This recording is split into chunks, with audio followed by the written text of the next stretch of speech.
Lookup tables are techniques for optimizing evaluation of functions that are expensive to compute but inexpensive to cache. By pre-computing evaluation of a function over a domain of common inputs, expensive runtime operations can be replaced with simpler table lookups. If you have no idea what I just said, well, neither do I.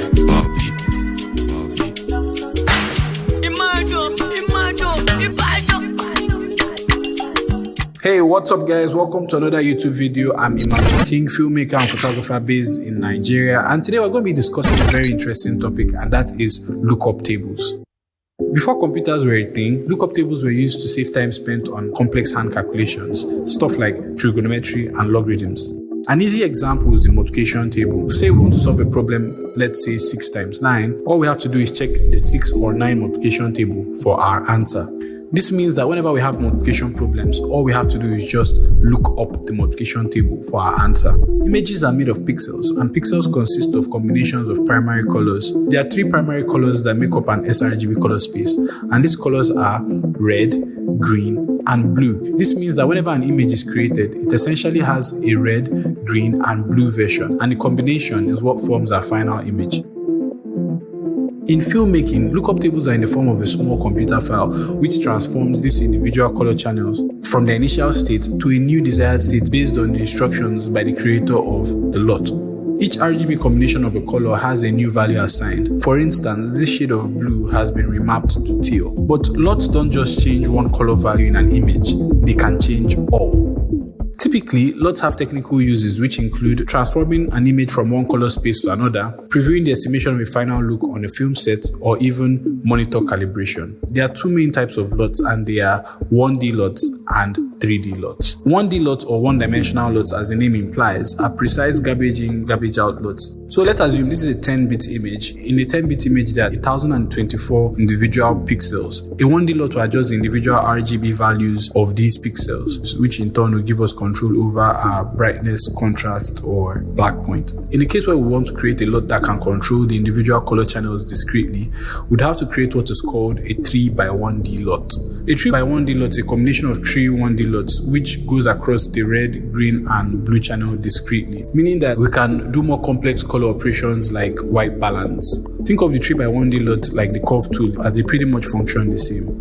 Now, we know that 1D LUT gives us precise control over all the pixel data in one dimension, and we can use 3 1D LUTs to be able to control the white balance. But how then do we account for the gamut or hue and saturation?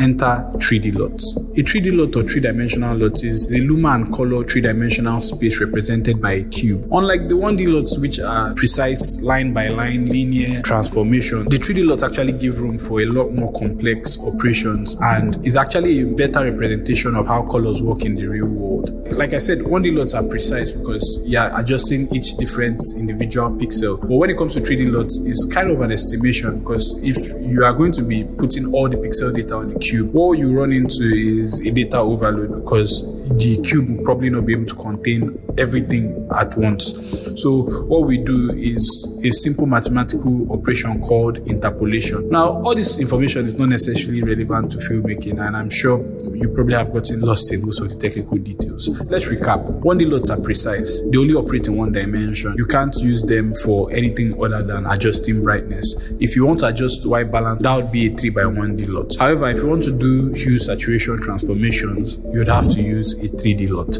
which is probably like the most popular versions of LUTs that go around. Since LUTs are specific transformation instructions, they don't work within a particular software. It means that a LUT actually transcends any software. LUTs, they are just changing the value of each pixel, so it can work across any software, whether it's Premiere Pro, whether it's Davinci Resolve, whether it's After Effects. LUTs are not even necessarily communicating with the software. They are literally communicating with the image. I don't know if that's the best way to put it, but the idea is basically the LUTs are affecting the image directly. You're probably wondering, how does this differ from a preset?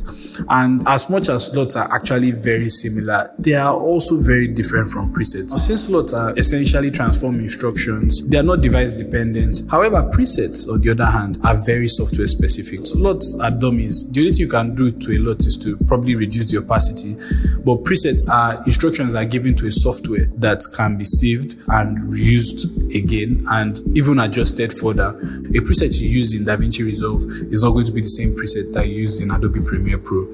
So that's why we can use LUTs, because LUTs transcend all of these, you can apply a LUT to a monitor and it would affect whatever changes to the image data. So presets are flexible within the software they are created, but they cannot translate to another software.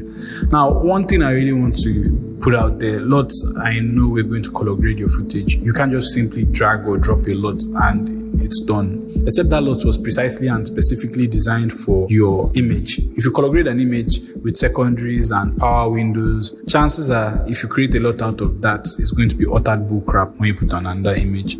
So in the case of presets, if you're going to be using presets, you know that you have to be sure of the software you're working in. Now, to apply LUTs in Premiere Pro, the first thing we have to do is load our footage to the timeline, head over to the Lumetri color panel. Now, there are two options that we need to draw the distinction between. There's an input LUT and there's a creative LUT. The idea of the input LUT is, if you remember when I was describing, the LUTs have technical uses like color space transformation. So if you're going to be transforming the image from one color space to another, you're going to be using the input LUT option. So let's say you are in S-Log2 and you have a conversion LUT that's going to take it to Rec 709. You would want to use that input LUT feature.